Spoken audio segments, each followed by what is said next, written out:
Hi everybody, today's Hola a todos. Hoy es jueves, 22 de enero de 2026, y nuestros queridos amigos Richard Wolff y Michael Hudson están aquí con nosotros. Bienvenidos de nuevo, Richard y Michael. Welcome back, Richard and Michael. Buen vuelta. Yeah. Let me start, Michael, with you. Déjame empezar contigo, Michael. Sabes, hemos estado hablando de estas cuestiones geopolíticas todo el tiempo, pero aquí en Davos, cuando miras Davos y el Foro Económico Mundial, se está convirtiendo de un foro económico en una plataforma de lanzamiento para un nuevo orden de poder global. ¿Y quién ha votado realmente por eso? Cuando Donald Trump habla de paz, me da la impresión de que no está hablando de poner fin a las guerras. Está hablando de reorganizar el mundo en bloques militares rivales. ¿Cuál es tu interpretación de eso, Michael?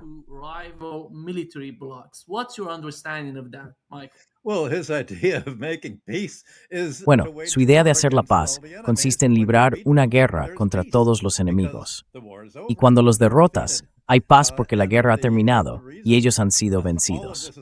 La razón por la que todo esto es relevante en Davos es que, en última instancia, se trata de economía. Quiero decir, eso fue lo que desencadenó toda la guerra. Si la estrategia estadounidense en su conjunto es hacerse con el control de la economía mundial, mantener el dólar en el centro y crear este nuevo orden basado en reglas, entonces no se puede ser más económico que eso. Y la pregunta es, ¿qué va a hacer Europa al respecto? China ha reaccionado a su manera. Rusia está esperando a que ocurra. Irán está esperando a que ocurra.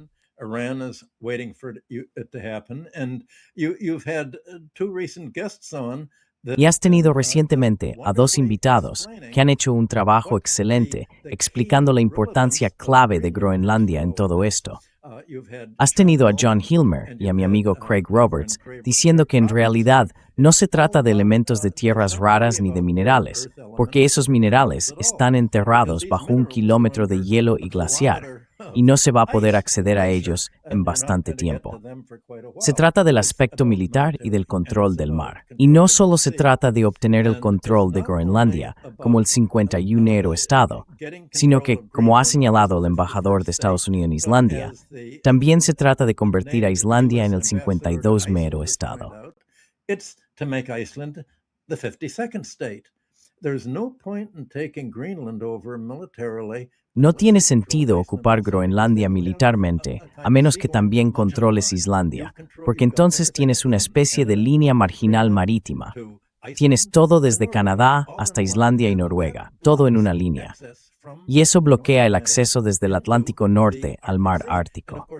Y por supuesto, esa es toda la idea del deshielo del mar Ártico, permitir el transporte para que Europa no tenga que rodear ni Sudáfrica ni el extremo de la Patagonia en Sudamérica. Puede ir muy fácilmente del Atlántico al Pacífico a través del Ártico. Eso es lo que Trump quiere bloquear, del mismo modo que ha querido bloquear la inversión china en el puerto del Canal de Panamá. Investment in the port on the Panama Canal. He wants to control the law of the sea. Quiere controlar la ley del mar. Bueno, el problema es que eso va en contra de todo el derecho internacional sobre la libertad de los mares. Esa es la base del derecho internacional y está recogida en la Carta de las Naciones Unidas. Así que lo que Trump ha intentado hacer, además de hablar sobre Groenlandia, es este Consejo de la Paz del que has estado hablando.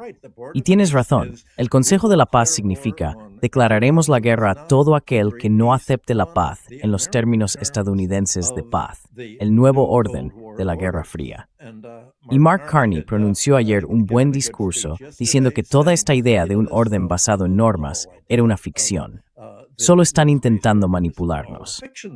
And they're trying to play with our minds. They're trying to make us think of the order as really. Están intentando hacernos pensar en el orden como algo que sirve exclusivamente a Estados Unidos, sin afrontar realmente el hecho de que esto revierte todo el cuerpo del derecho internacional, no solo lo que se incluyó en la Carta de las Naciones Unidas en 1945, sino remontándose hasta el Tratado de Westfalia de 1648 y el principio de soberanía nacional. Así que se puede observar el discurso de Trump y los de otros que estaban allí, diciendo, queremos realmente anular toda referencia a la soberanía nacional. Pues bien, la pregunta es, ¿qué va a hacer Europa al respecto? Lo que complica las cosas es que Trump no solo quería algo que también desea la OTAN y que quiere Dinamarca, que es militarizar Groenlandia para luchar contra Rusia. Dinamarca es tan antirrusa como Alemania y el Reino Unido.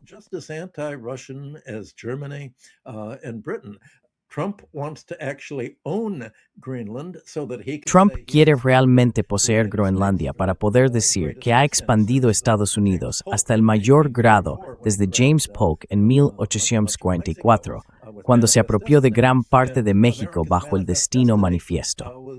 El Destino Manifiesto de América ya se había extendido hasta Asia en la Guerra Hispano-Estadounidense, cuando dijeron, bueno, necesitamos Filipinas como parte del destino de América para controlar los mares. Necesitamos Hawái para controlar el Pacífico. Así que todo este control del mar es un intento de complementar la guerra de Estados Unidos contra la iniciativa de la Franja y la Ruta de China, que busca integrar Eurasia con China. Todo se trata de geoeconomía. Y la geopolítica aquí es geoeconomía.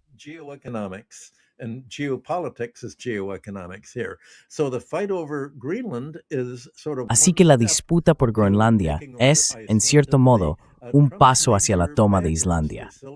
Y los principales partidarios de Trump, la gente de Silicon Valley, ven Islandia no solo desde un punto de vista militar, sino también como una enorme fuente de energía gracias a su agua termal volcánica. Creo que Islandia, al menos hace una década, utilizó su energía volcánica en el norte para abastecer a las empresas de aluminio en el proceso de refinado, ya que el aluminio básicamente se produce a partir de electricidad, y no obtuvo absolutamente nada a cambio de ello. Las empresas de aluminio dijeron, vamos a emplear a unos pocos islandeses allí. Creo que se emplearon 7 u 8 islandeses, y hablé con 3 primeros ministros de Islandia sobre este asunto. I spoke to 3 prime ministers of Iceland about this, and they all said, well, there's nothing we can do. Y todos dijeron, bueno, no hay nada que podamos hacer. Las grandes familias de Islandia son muy pro-estadounidenses, y eso es realmente lo que está complicando todo. Bueno, Islandia, si Europa cede con respecto a Groenlandia, también cederá con respecto a Islandia. Básicamente, está diciendo, vamos a bloquear el acceso de Rusia al mar, no solo su acceso al Ártico, sino también su comercio con Cuba y Venezuela en el Atlántico, y su acceso al mar Báltico, donde ya están incautando petroleros. La incautación de petroleros es técnicamente un acto de guerra. Si una empresa privada incauta un petrolero, eso es piratería. Si un gobierno incauta un petrolero, eso es un acto de guerra.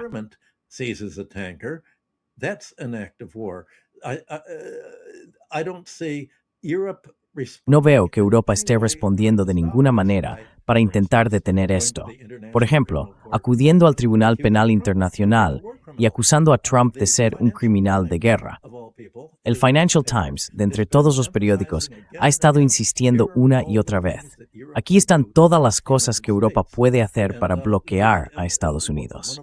Y una de las incógnitas aquí es que esos acuerdos que von der Leyen hizo, la rendición ante Trump por los aranceles estadounidenses impuestos a Europa a cambio de sus concesiones de, ya sabes, subordinación total, aún no han sido aprobados por los parlamentos nacionales.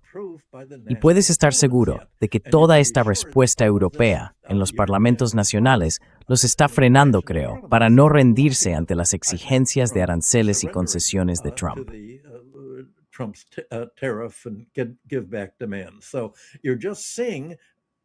Así que lo que estás viendo es el auge de la toma de conciencia europea. Bueno, quizá deberíamos empezar a hacer lo que habíamos amenazado con hacer en respuesta a Trump. Tal vez deberíamos empezar a grabar a las empresas estadounidenses de Internet, Google y Facebook, del mismo modo que grabamos a otras compañías. Quizá no deberíamos conceder exenciones especiales a Estados Unidos. Hay todo tipo de cosas que Europa puede hacer. Pero para empezar, antes de todo esto, el jefe de la OTAN, Rutte, escribió un increíble memorando adulador diciendo algo así como, estoy contigo. Lo que estás haciendo en Groenlandia es maravilloso. Ten regis a Davos. We've got to talk as soon as you get to Davos. I'm with you. You know, we'll block the fact that Estoy contigo. Sabes, bloquearemos el hecho de que los políticos europeos quizá no quieran eso. Y la mayoría de los políticos europeos están bastante callados. Los periódicos, el Financial Times y otros, dicen que, bueno, quizá estén hablando entre ellos sobre qué hacer. Pero esto es realmente el enfrentamiento decisivo. Y como acabas de señalar, la Junta de la Paz de Trump es básicamente eso. Quiere que sustituya al Grupo de los Siete, que realmente sustituya a las Naciones Unidas. Dice que las Naciones Unidas son el antiguo organismo del derecho internacional. La Junta de la Paz tendrá el orden basado en normas, y eso será una nueva forma de derecho internacional en la que el resto del mundo serán satélites.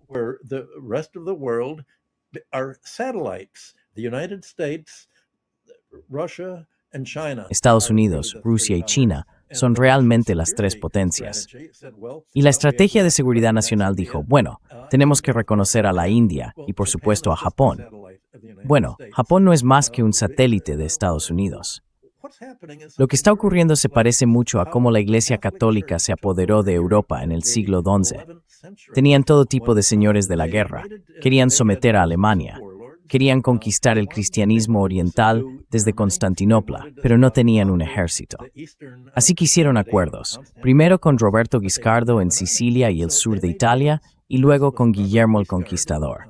Sicily and southern Italy, and then William the Conqueror.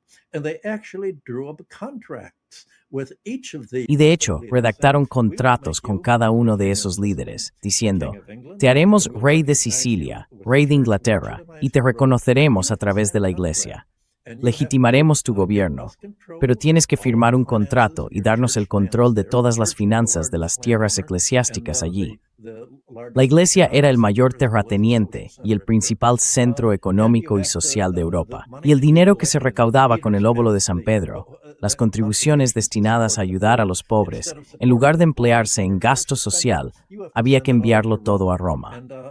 Y Guillermo el Conquistador firmó, y Roberto Guiscardo firmó. Y eso básicamente se convirtió en un modelo que transformó a otros países en satélites.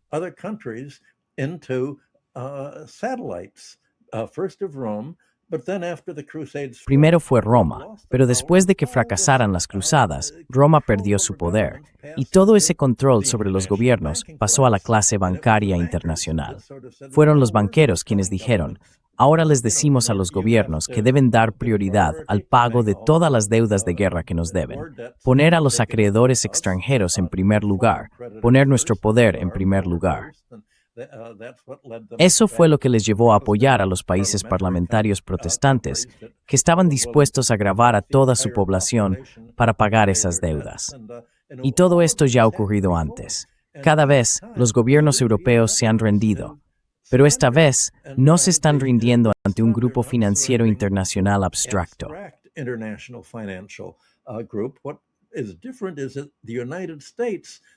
Lo que es diferente es que Estados Unidos quiere controlar el propio sistema financiero internacional, el sistema de comercio internacional, la inversión internacional e incluso la ley del mar. Es una enorme apropiación de poder que Trump está intentando llevar a cabo.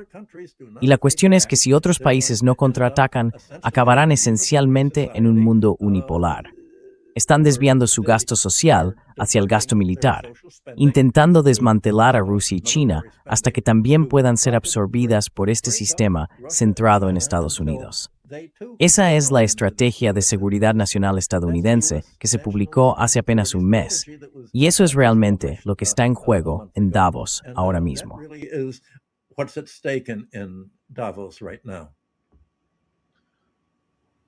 Richard, adelante, interven. Nima, déjame intentar, como suele ocurrir, complementar lo que Michael acaba de decir con una interpretación algo diferente. En primer lugar, a mí también me sorprendió la declaración de Rutte, porque me mostró que en todas las capitales europeas, los líderes, y me refiero a todas las capitales europeas, los líderes están intentando averiguar hacia dónde sopla realmente el viento ahora, si es seguro o no distanciarse de Estados Unidos. ¿Puedes imaginar una Europa unificada adoptando una posición diferente? ¿O sería simplemente la ocasión para que los franceses traicionaran una vez más a los alemanes, a los italianos y a los escandinavos?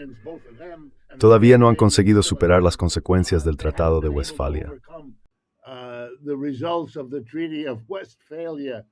Nationalism Sabes, el nacionalismo fue la partera de la transición del feudalismo al capitalismo en Europa. Y por eso el capitalismo ha seguido tan comprometido con la mentalidad nacional y el marco nacional de comprensión, mucho después de que dejara de tener mucho sentido debido al desarrollo económico. Y creo que eso es lo que estás viendo ahora mismo. Ese es el primer punto.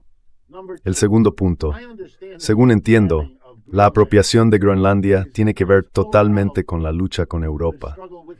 Estados Unidos está haciendo una apuesta inmensa. Está apostando a que puede subordinar a sus aliados y convertirlos en esclavos, transformar a Europa de ser el aliado con el que había que llegar a acuerdos, porque era la primera línea frente a la Unión Soviética, en una Europa que haga por ti lo que los países de América Central llevan mucho tiempo haciendo por ti. Have been doing for you for a long time. I also think it's delusional. También creo que es una ilusión. La declaración del 4 de diciembre de la que hablamos, ese argumento sobre la seguridad nacional, es una ilusión. No es más que una versión bien redactada de las incoherentes conferencias de prensa del señor Trump. Incluso confunde Groenlandia e Islandia, como si fueran indistintamente un problema. ¿Y cuál es el problema? Europa. Estados Unidos quiere quedarse con Groenlandia porque es una forma de subordinar a Europa. El temor en Nueva York no es que Rusia o China se apoderen de Groenlandia. No hay la más mínima prueba de que la necesiten, la quieran, la codicien o tengan planes al respecto. Ni una sola palabra en 20 años. Entonces, ¿cuál es el problema? El problema es, y espero sinceramente que mis amigos en Europa estén escuchando, que el problema para Estados Unidos es que Europa podría finalmente hacer algo respecto a Groenlandia.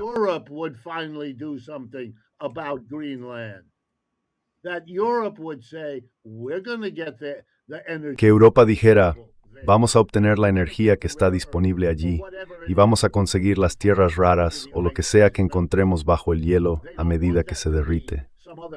No quieren que eso vaya a parar a otro país. Y no tienen nada que perder, porque cuanto más amenace Estados Unidos, cuantos más miles de millones gaste en intimidar a Groenlandia, mejor será el acuerdo que consiga la empresa de cobalto, una compañía que deberías investigar y que ya lleva años invirtiendo en Groenlandia y cuyos principales accionistas son empresas de Silicon Valley, Amazon, Apple, Peter Thiel, todos ellos. Este es un asunto antiguo. No quieren tener que darle a Groenlandia enormes sumas de dinero.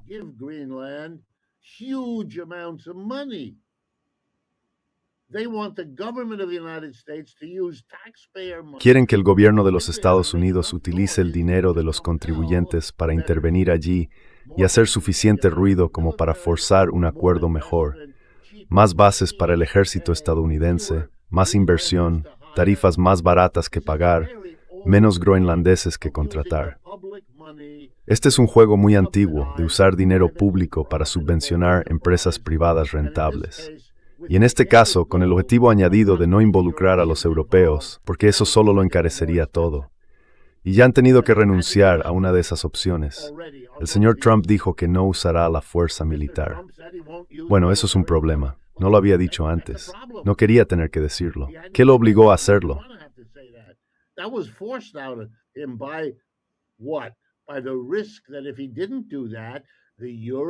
Por el riesgo de que si no lo hiciera, los europeos pudieran darse cuenta de lo que se les estaba haciendo y ofrecer la resistencia que podría marcar la diferencia, lo cual aún pueden hacer. Pero tendrían que encontrar la unidad que no tienen y el valor que tampoco tienen para hacerlo. Todavía pueden hacerlo, está en sus manos. El señor Trump está muy molesto porque no está en las suyas. Ahora, una palabra sobre eso. Era posible practicar la política de las grandes potencias cuando el mundo era lo que era antes, en los siglos XV y XVIII.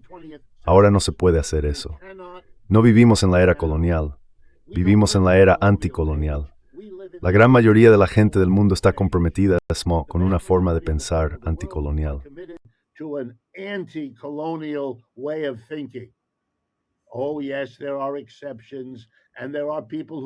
Oh sí, hay excepciones.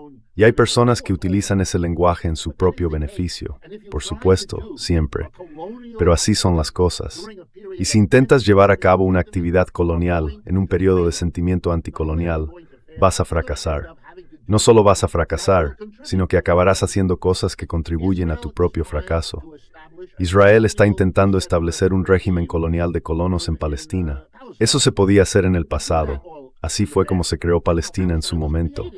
Ahora ya no se puede. Y si lo intentas, acabas con cosas como el genocidio y un aislamiento en el mundo que Israel nunca superará. Y Estados Unidos está jugando a la política de las grandes potencias. Es demasiado tarde, Jack. Es demasiado caro. Es demasiado tarde.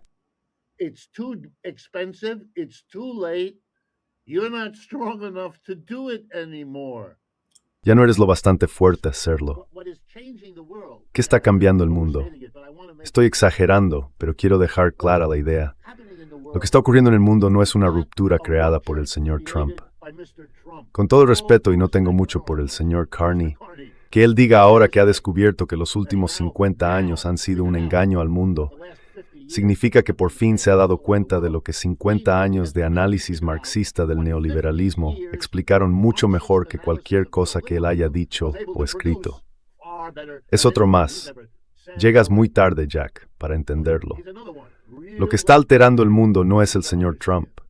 Lo que está alterando el mundo es la evolución del capitalismo. Del tipo privado que se entre mobilwemmer de propiedades y tal existe en China. Private plus state aversion in China, socialism, if you like. The Chinese have every right. El socialismo, si se quiere. Los chinos tienen todo el derecho a usar ese término, igual que todos los demás. China es el problema.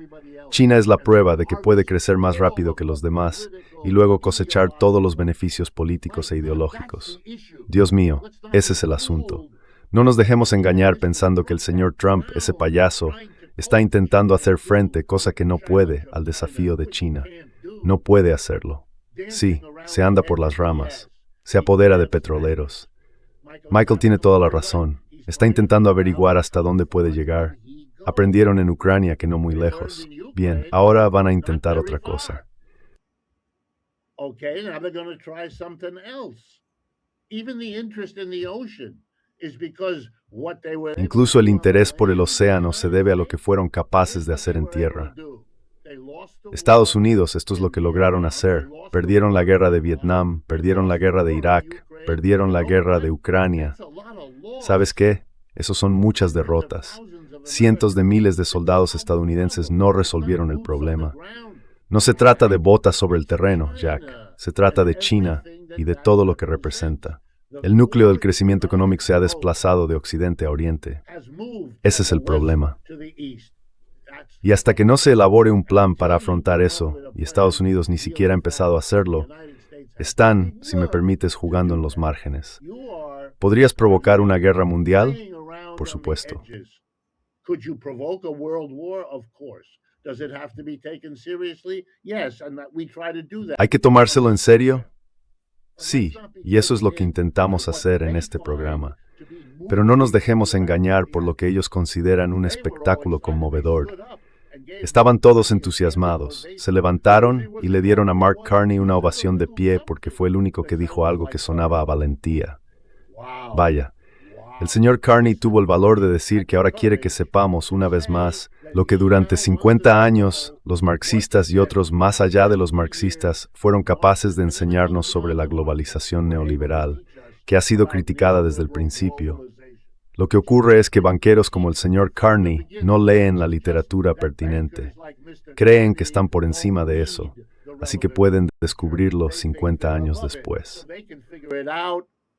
50 years later.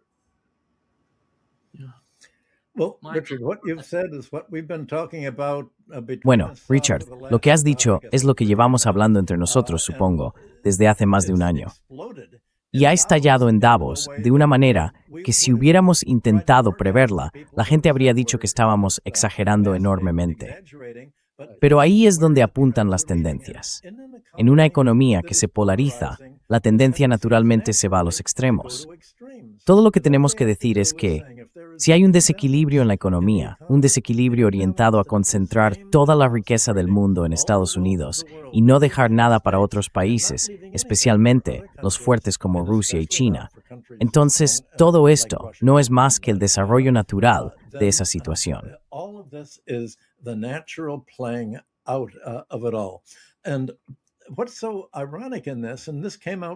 Y lo irónico de todo esto, y quedó muy claro en Davos, es que la Guerra Fría contra Rusia y China es la ficción que permite a Estados Unidos sostener que el mundo debe apoyar su economía para protegerla de Rusia y China. Trump dice que necesita apoderarse de Groenlandia para defenderla de una inminente invasión china o rusa. Pues bien, los groenlandeses han dicho que exportan muchos camarones a China, pero no han visto ningún barco chino. China y Rusia no necesitan Groenlandia. Solo necesitan pasar por ella o junto a ella para llegar al Ártico, pero no necesitan Groenlandia en sí. Ya tienen suficiente.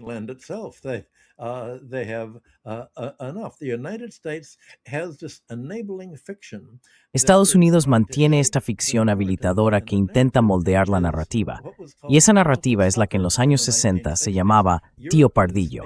Europa nos está explotando. Fíjate en todo el dinero que hemos pagado al complejo militar industrial para sostenerlo. Europa tiene que pagarnos y apoyar nuestro complejo militar industrial. Y de hecho, como sabes, Trump acaba de aumentar el gasto militar en el presupuesto de Estados Unidos, de $1 billón a $1,5 de dólares. Dijo que esto demuestra hasta qué punto Europa y el resto del mundo nos están explotando, porque esa es nuestra excusa para protegerlos de las conquistas militares chinas y rusas.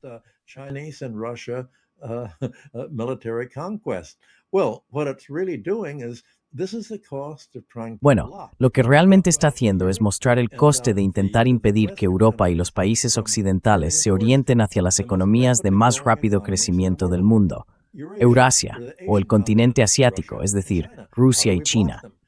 ¿Cómo los bloqueamos? Tenemos que bloquearlos militarmente. ¿Cómo lo llamamos? Paz. Es la banda de la paz de Trump que él ha creado.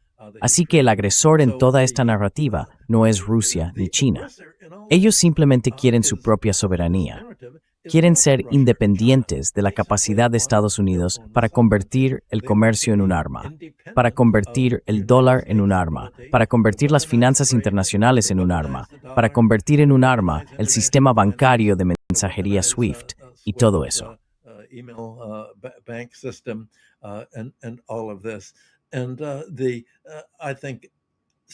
Y creo que algunos europeos empiezan a decir, bueno, quizá hemos elegido el bando equivocado. Tal vez no deberíamos haber arruinado las industrias pesadas alemanas y de otros países europeos al rechazar el comercio con Rusia por su petróleo y gas y volvernos dependientes de Estados Unidos. Quizá, en lugar de dependencia, podríamos haber tenido una relación mutuamente beneficiosa en lugar de lo que decía Trump. América primero. Significa que hay un ganador y un perdedor en cada transacción bajo Trump. Él dijo que América siempre será la ganadora. Eso significa que sus contrapartes serán siempre las perdedoras. Europa solo tiene que leer sus discursos y ya está.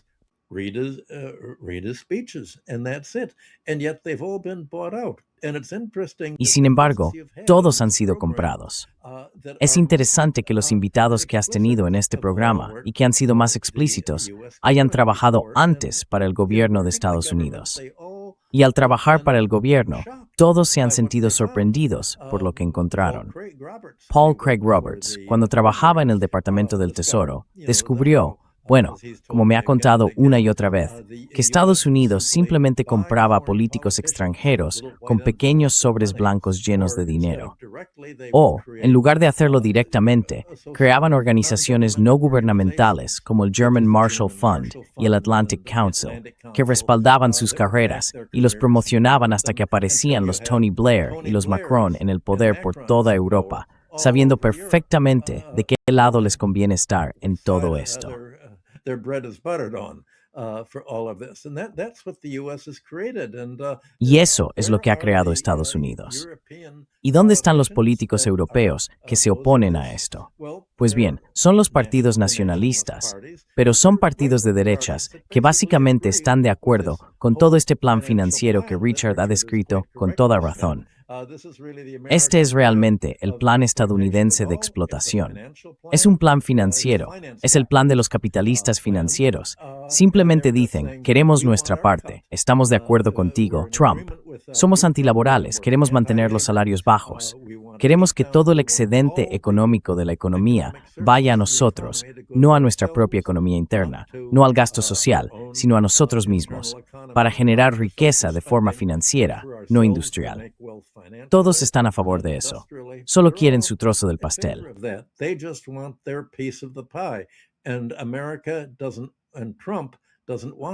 Y Estados Unidos no quiere, y Trump no quiere, darles absolutamente nada. Es una gravitación. Es como lo que hicieron los neoliberales estadounidenses en Rusia en los años 90. Y eso fue lo que resultó tan impactante, como explicó también John Hilmer allá por los 90, cuando lo conocí por primera vez en Moscú. Son las personas que realmente han estado dentro las que más se sorprenden por lo que está ocurriendo, y son los invitados de tu programa. Los que no mostraron sorpresa, sino que lo aceptaron todo, son los que permanecieron en la CIA, en el Departamento de Estado y en toda esa red de organizaciones no gubernamentales que elaboran una especie de guerra internacional, bueno, intelectual. Y así es como los rusos la han estado llamando. And that's what the Russians have been calling it. This is the intellectual war.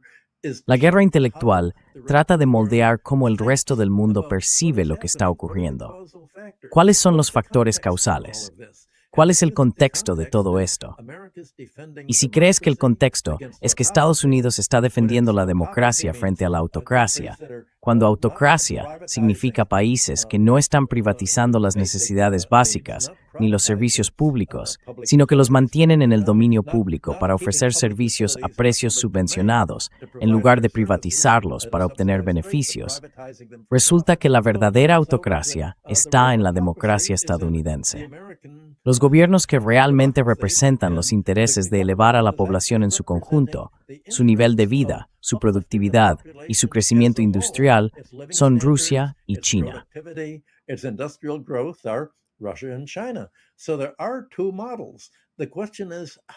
Así que hay dos modelos. La pregunta es, ¿cómo se utiliza la retórica y la lógica orwellianas para hacer que la gente no entienda este modelo, manipulando sus mentes? Todo se trata de controlar cómo piensa la gente y cómo imagina lo que está ocurriendo.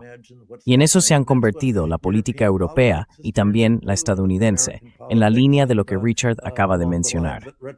Llevamos años hablando de lo que está pasando, pero por eso estamos en tu programa, no en el nuestro, como parte de los responsables políticos. Let me interject also, though, a note. Permíteme intervenir, aunque estoy intentando pensar en la mejor palabra. Bueno, no lo haré.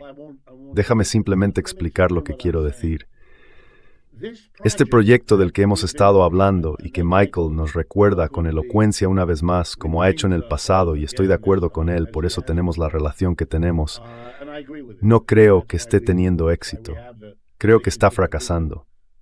Y quiero dejar eso claro, para que nadie piense que estamos diciendo, ya sabes, que se ha acabado, que hemos perdido. Esa no es mi postura. Tampoco creo que sea la de Michael, pero quiero dejar claro que no es la mía.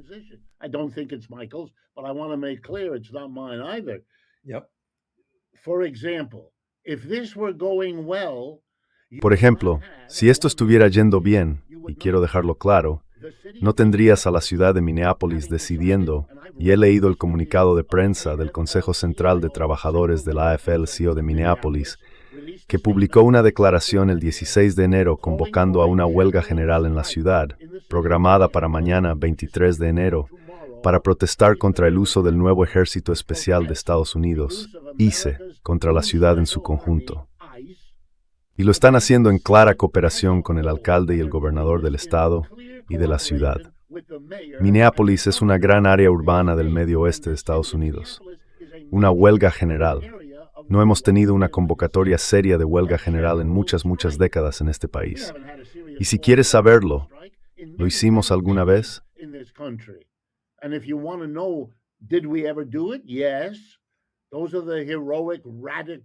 Sí, esos son los momentos heroicos y radicales de la historia estadounidense. Y aquí estamos en otro de ellos. Eso no es una señal de fortaleza, es una señal de una división social muy preocupante. En este país se habla de guerra civil. El bloque más grande de la Asamblea Nacional Francesa, como sigo recordando a la gente, está dirigido por Jean-Luc Mélenchon. Es comunista, o al menos lo fue. Ya no es miembro del Partido Comunista, si lo entiendo correctamente.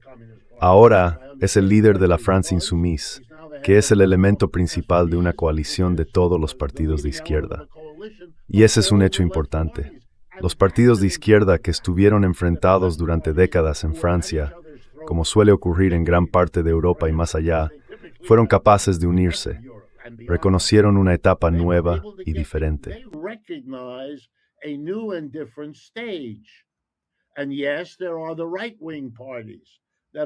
Y sí, hay partidos de derechas que están surgiendo y que se oponen un poco, aparte de esto, desde otro lugar y con objetivos distintos. Pero la historia siempre es así de enrevesada, y el hecho es que él no podía simplemente quedarse con Groenlandia. Cada vez más gente en América Latina lo entiende, a medida que asimilan el secuestro de Maduro. ¿Saben a qué se refería Michael antes? Eso no fue una gran hazaña de la capacidad militar estadounidense. Fue una gran hazaña de sobornar a suficientes personas en los círculos de poder de ese país para permitirles entrar y hacer algo así. Es extraordinario que pensemos que esto no va a tener consecuencias. No se puede hacer en América Latina lo que se hacía antes. Unas cuantas cañoneras no bastarán. Ni siquiera impedirán que Venezuela venda petróleo a China. ¿Por qué? Porque no pueden. Permíteme terminar con otro pequeño síntoma.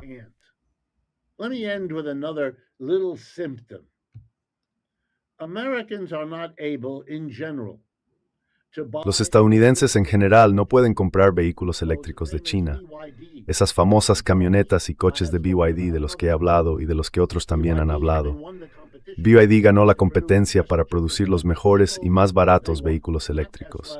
Ganó no Tesla, no GM, no Fiat, sino BYD. Y eso por sí solo dice mucho sobre dónde está o no está el capitalismo en esta gran competencia. ¿Y qué hizo Estados Unidos con su gran poder? Nada, porque no podía hacer nada. Perdió la competencia, así que se protegió. Ese es el juego de los perdedores. Impuso un arancel del 100%. Por cierto, Trump empezó con un 27%, Biden lo subió al 100% y el señor Trump lo dejó en el 100%.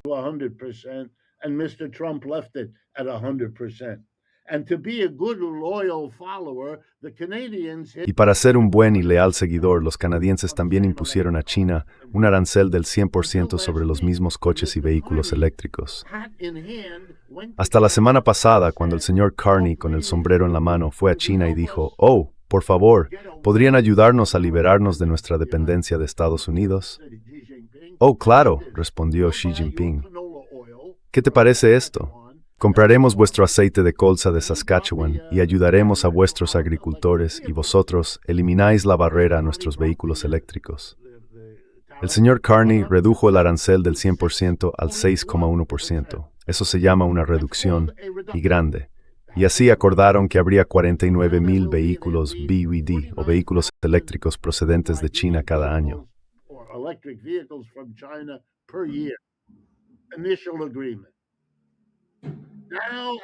Acuerdo inicial.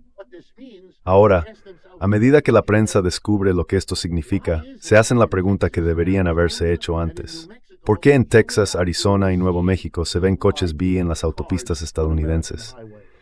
¿Pagaron esas personas un arancel del 100%? No. Simplemente cruzaron la frontera hacia México y compraron los vehículos allí, porque México firmó un acuerdo con China antes que Canadá. Así que ahora tendrás a neoyorquinos tomándose unas pequeñas vacaciones en Canadá, comprando un BYD en Montreal de camino a casa. ¿Sabes lo que es esto? Es el proceso histórico. Son las placas tectónicas que se están desplazando.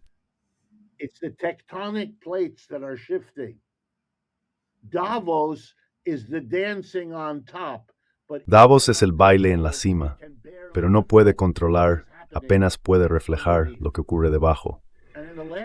Y en última instancia, mi suposición es que será el movimiento obrero el que sorprenda a todos. Porque lo que están haciendo los chinos, los rusos y todos los demás es dar pasos enormemente importantes para conservar la capacidad manufacturera esencial de la que todos dependemos y que ahora están monopolizando. Y eso va a amenazar el nivel de vida, porque los capitalistas de Occidente no quieren compartir su parte de esa acción asiática, con la masa de su propio pueblo. La masa de su propio pueblo se está convirtiendo en sirvientes domésticos. ¿Dónde están nuestros empleos?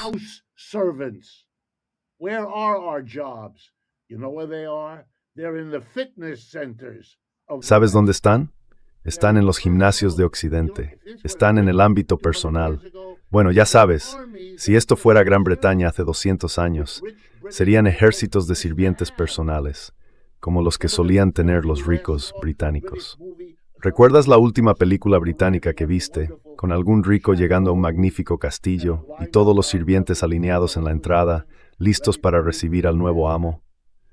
Todos somos sirvientes aquí. Está organizado en industrias separadas, pero nos estamos convirtiendo en el personal de servicio. El núcleo de la economía ha desaparecido. Y Estados Unidos está intentando aferrarse a algo a lo que no puede aferrarse, aparte de lo que hicieron sus propios capitalistas, que fue trasladar la manufactura fuera de aquí.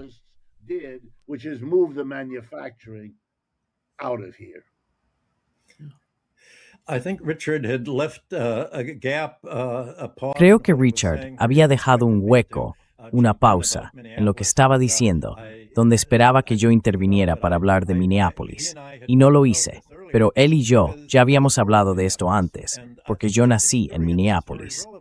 Creo que su experiencia es muy relevante para lo que ha ocurrido con la izquierda y con el movimiento sindical en Estados Unidos. Minneapolis está realmente en el centro de esa historia. Mi padre fue uno de los líderes de las huelgas generales de Minneapolis de 1934 y 1935. Y fueron esas huelgas las que básicamente llevaron a la creación del CIO y del sindicato de camioneros.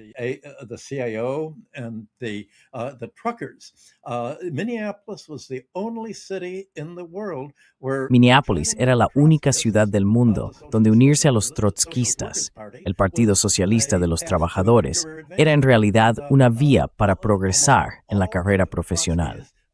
Casi todos los guardaespaldas y asociados de Trotsky en México procedían de Minneapolis. Mi madre y mi padre trabajaban con Trotsky en México, y mi tía se hizo ciudadana mexicana mientras trabajaba allí. El problema era que en Minneapolis se estaba desarrollando un movimiento de izquierdas que realmente apoyaba a los trabajadores, mientras que las grandes empresas, mi padre creía que era Walgreens, contrataban a grupos de matones para intentar disolver los desfiles y las protestas obreras. Pero en Minneapolis había enormes asambleas multitudinarias.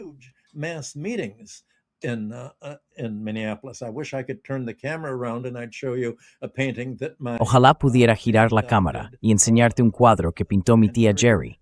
Ella vivía allí y pintó escenas de las huelgas generales. Muchas de ellas están en el Museo de Arte de Minneapolis. Ese fue el punto culminante de la historia de Minneapolis, pero también de la historia del Partido Demócrata, porque los demócratas querían controlar el movimiento obrero en nombre de sus dos principales apoyos. La mafia, realmente la mafia, ya que las maquinarias demócratas de las grandes ciudades estaban muy controladas por ella, y el ala derecha de la AFL, los sindicatos conservadores. Roosevelt escuchó a Tobin, creo que era James Tobin, que dirigía el Departamento de Trabajo, y acusó a 17 partidarios de la huelga general de Minneapolis en virtud de la Ley Smith.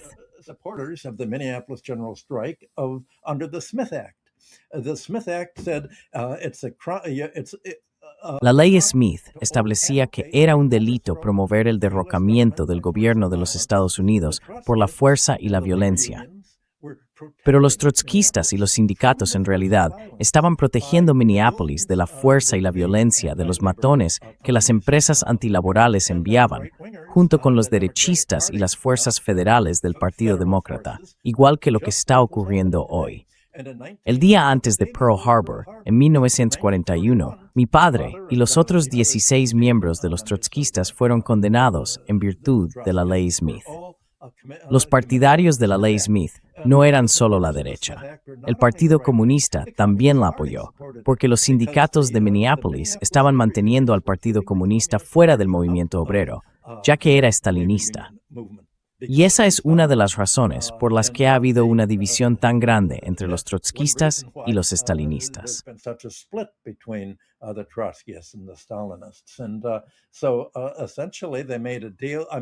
Y en esencia hicieron un trato.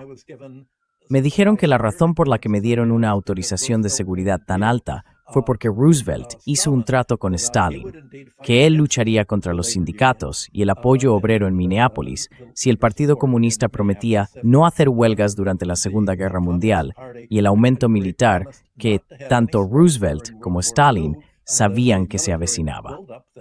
Así que, básicamente, se repitió el mismo patrón que Richard ha señalado. El alcalde de Minneapolis ha dicho muchas cosas agradables, como Mark Carney ha dicho a nivel internacional, pero en el fondo era un derechista que luchaba contra el candidato socialista a la alcaldía de Minneapolis. Su homólogo en los años 40 fue aquel terrible partidario de Vietnam y posterior halcón de guerra, Hubert Horatio Humphrey. Hubert Horatio Humphrey. It was Humphrey that did everything he did to, Y fue Humphrey quien hizo todo lo posible por aparentar que estaba del lado de los trabajadores, del pueblo, mientras luchaba contra todos los activistas, todos los reformistas, todos los líderes sindicales. Fue su capacidad para traicionar a la población y presentarse como un amigo de la clase obrera lo que permitió a Johnson decir, este es el tipo que queremos como mi vicepresidente, porque hizo por Johnson en Vietnam lo mismo que había hecho en Minneapolis. Se subió al carro de la guerra de Vietnam y dijo, los liberales tienen que despertar. Tenemos que defender Vietnam y Asia del comunismo. Pues bien, toda esa lucha ya había ocurrido mucho antes en Minneapolis, y era en su mayoría escandinava e irlandesa. Era una población muy radical desde el principio. Very radical population from the very beginning, obviously in the 70 years. Obviamente, en los 70 años transcurridos desde la Segunda Guerra Mundial, se ha vuelto más de clase media y ha podido desarrollarse hasta convertirse en lo que es hoy. Pero ahí es donde creo que Richard estaba haciendo un punto en el que yo intervendría, porque hablamos de eso antes del programa, y no veía qué tenía que ver con Davos, pero ahora sí lo entiendo. Lo que ocurrió en Minneapolis destruyó el movimiento radical y lo sustituyó por un falso movimiento radical, un falso movimiento obrero dirigido por el Partido Demócrata y los socialdemócratas. Eso es exactamente lo que ha ocurrido en Europa, desde Francia hasta los socialdemócratas alemanes, la derecha del espectro político, los rusófobos. Todo esto se está viendo en Europa. El mismo tipo es fuera por captar la member y la forma en que la clase trabajadora piensa sobre la dinámica mundial, cómo funciona el capitalismo financiero.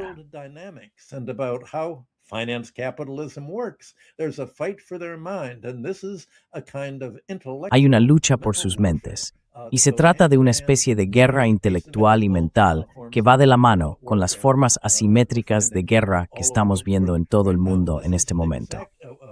Este es exactamente el problema.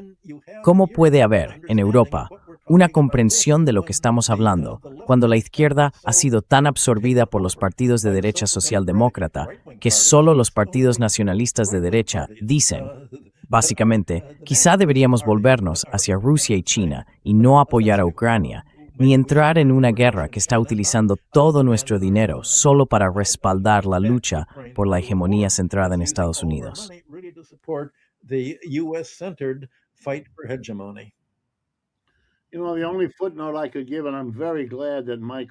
Sabes, la única nota al pie que podría añadir, y me alegra mucho, Michael, que hayas sacado este tema. No sabía, ni siquiera por tu historia personal, que de haberlo sabido te habría presionado aún más para que hablaras de Minneapolis antes. Así que, muchas gracias por eso. Pero permíteme terminar con una nota al pie. El señor Macron, en Francia, se convirtió en un político importante como miembro del Partido Socialista. Fue, en un gobierno anterior, creo, ministro de Educación en un gobierno socialista dirigido por el Partido Socialista.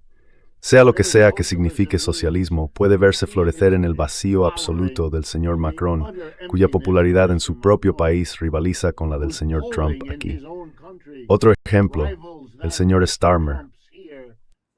Another example, Mr. Starmer.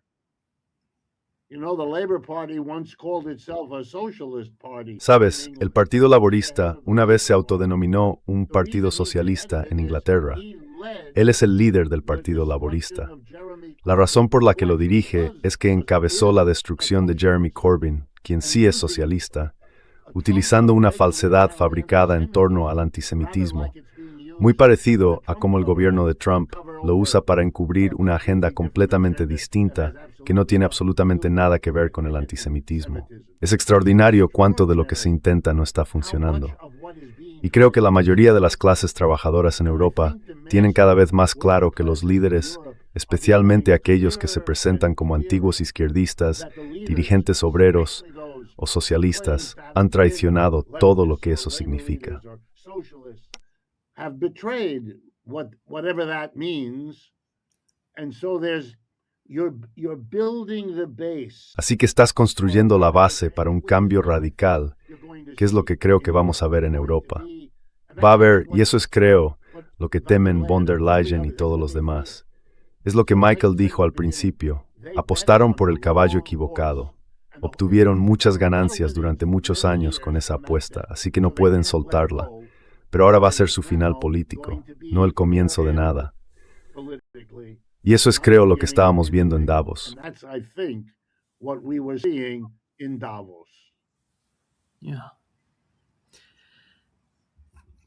Sí. Michael, ¿quieres añadir algo antes de que terminemos? Reismings en ninu twix du, except core ainis y wagnol. Exactamente. Eso era al menos lo que queríamos hacer hoy. Muchas gracias, Richard y Michael. Siempre es un gran placer teneros aquí. Gracias. Hablamos la próxima semana. Week.